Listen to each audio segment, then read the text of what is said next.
mean, basketball was life for me at one point in my life. You know, basketball was all I woke up, saw for almost 14 years of my life. Under 2 to play in the half. Larkin, dribble penetrates, down low, slam dunk.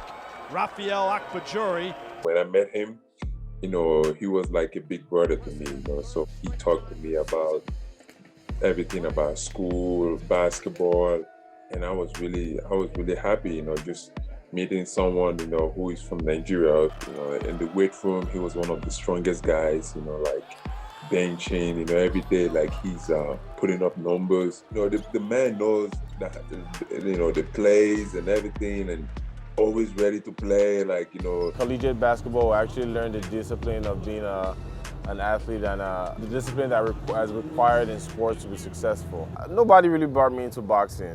Nobody really brings anybody into boxing. You know, boxing is a unique sport of its own. I've always been fascinated about the combat sports. For some reason, I had an inkling that I would either be in the MMA fighter or a boxer. You know, I just didn't know how it would happen or, you know, what process it would take. In Nigeria, you know, like things happen and everything is being settled with a fist fight. He told me too many stories of how he got into a fist fight back home. You know, like every time he goes to play soccer, he goes to play basketball, there's always a fist fight. I did the boxing classes with the ladies and the guys, you know, the regular people. And the way he was hitting the bag, you know, draw attention to a coach. And when I turned professional, I came up to Coach Len Johnson, who has guided me through all my fights as a professional. I met Raphael at an amateur show. He was being trained by a friend of mine, and he told me that he had this big heavyweight. His coach is a guy that Glenn Johnson. I mean, you have a coach like that who, I mean, everybody knows, you know, what he has done in the boxing.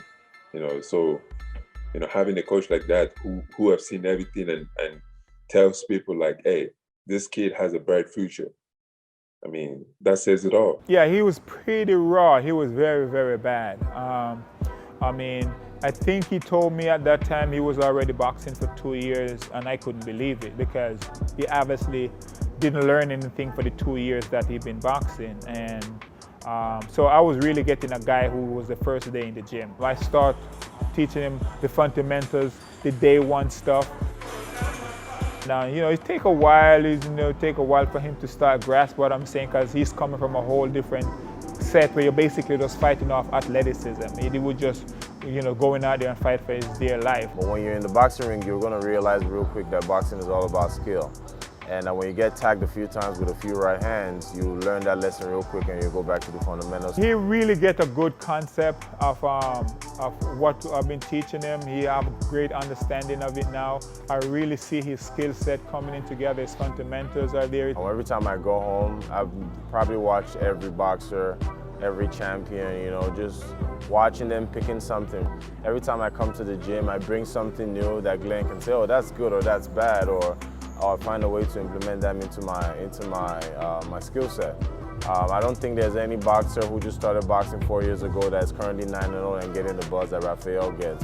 Random people will think that it's just luck, but it really isn't luck. You know, there's a process to it. You know, from film watching to practicing every day to fighting every day to, you know, following the fundamentals or holding the discipline in the ring and outside of the ring. And I try to make myself a well-rounded fighter, so that regardless of what comes up, I'm ready to go. At some point in basketball, I was listed as a 6'10" guy. I'm actually 6'9". I list myself as a 6'8", just so people can feel a little better about accepting fights.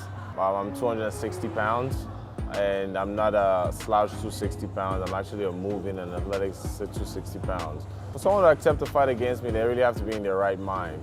I don't blame them. I wouldn't accept a fight against me if I was them. But, you know, it's the sport of boxing. You know, anything can happen. One punch can change anything. How you want to go in the ring with a 6'10" guy, you know, all muscles, like, could move his feet.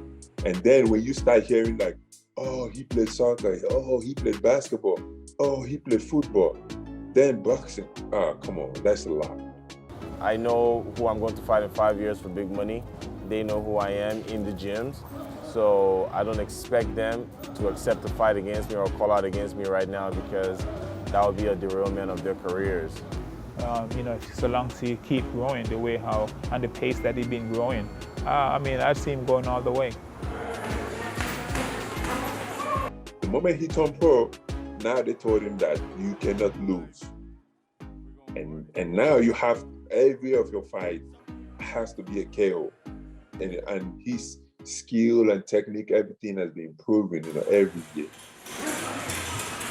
Regardless of what happens, we're going to be I'm going to be the heavyweight champion of the world in a very short period of time. We got to keep moving forward. If one disappointment comes, two other doors will open up for us.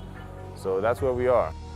If you know him, I'm telling you, like, he's a guy that he don't stop, And now he has this saying, that every time, when we talking, he just keeps saying it. He will always say, "We move." No matter what happens, he just say, "We move." And I was just laugh. I'm like, okay, we move. We move is a lingo that actually came up last year. It's more of a Nigerian thing, So it's just a reminder to myself that, there are bigger things ahead and there are more positive things ahead that we have to look up to and look forward to. I just know that, there's nothing stopping him. And definitely he's going to get a title shot soon. So, it's so many lessons I've learned. There's so many things I've learned about myself. That I would not have learned if I had stayed back in my comfort zone in my daddy's house in Nigeria.